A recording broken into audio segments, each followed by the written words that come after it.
ጥር 20 ቀን 1913 ዓ.ም ከ105 ዓመት በፊት ልክ በዚች ቀን ሀገር ወዳዱ ጀግናው ኢትዮጵያዊ ሌተናል ጀነራል ጃጋማ ኬሎ የበጋው መብረቅ የተወለደበት ዕለት ነበር።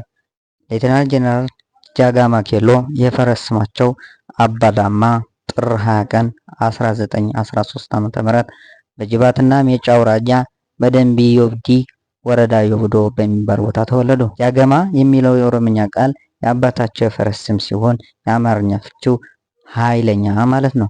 ስመጥሩ አርበኛ ሌተናል ጀነራል ጃጋማ ኬሎ ስለ ሀገራቸው ምን እንደሚያስቡ አንድ ወቅት ተጠይቀው የቀኝ ጌታ ዮፍታሔ ግጥም በማውጣት አገሬ ኢትዮጵያ ውዲቱ ውዲቱ በሶስቱ ቀለማት የተሸለምሽቱ ላንቺ የማይረዳ ካለ በህይወቱ በረከትሽን ሰው እስከ ለተሞቱ ነበር ያሉት።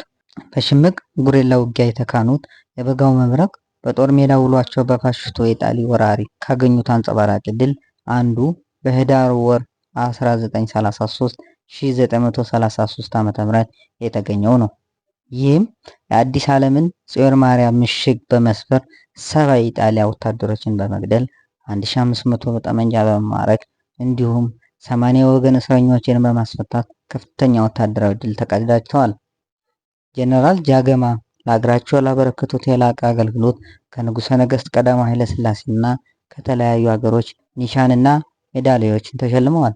ከነዚህም መካከል የኢትዮጵያ የክብር ኮከብ የአንገት ኒሻን፣ የቅዱስ ጊዮርጊስ የጦር ሜዳ ጀግና ሜዳሊያ ባለሁለት ዘንባባ፣ የዳግማዊ ምኒልክ ኒሻን ከሀገር ውስጥ ሲጠቀሱ ከውጭ ሀገሮችም ከእንግሊዝ፣ ከዩጎዝላቪያና ከላይቤሪያ የተለያዩ ኒሻኖች አግኝተዋል። ሰው መሆንህን ስታጣ የረገጥከው አፈር ያንተ አይደለም ሲሉ ያኔ ነው ነጻነት ምን ማለት እንደሆነ የሚገባ የሚለው አባባል እውነት ሆኖ የኢትዮጵያ አርበኞች ብሔራዊ ትግል በግብታዊነት የተጀመረው ብርድና ቁሩን፣ ፀሐይና ንዳዱን፣ ረሃብና ጥሙን፣ በሽታና ብቸኝነቱን በጥንካሬ ተቋቁመው ራስን አጥፋ እንጂ እጅ አትስጥ በሚል ውሳኔ የተዋደቁት። የኢትዮጵያውያን ተግባር ሚስጥሩ ሲፈተሽ ማንነትና ኢትዮጵያዊነት ብቻ ላለማጣት የተደረገ መስዋዕትነት ነው። ስለዚህ ለኢትዮጵያ ኢትዮጵያዊነት ውስጣዊ ማንነት እንጂ ከማንም ያገኙት የኮረጁት እውቀት አልነበረም። የጥንካሬያቸው መሰረት ያ ተፈጥሯዊ ግብታዊና ግልጽ የሆነው ነፃ ማንነት ነው።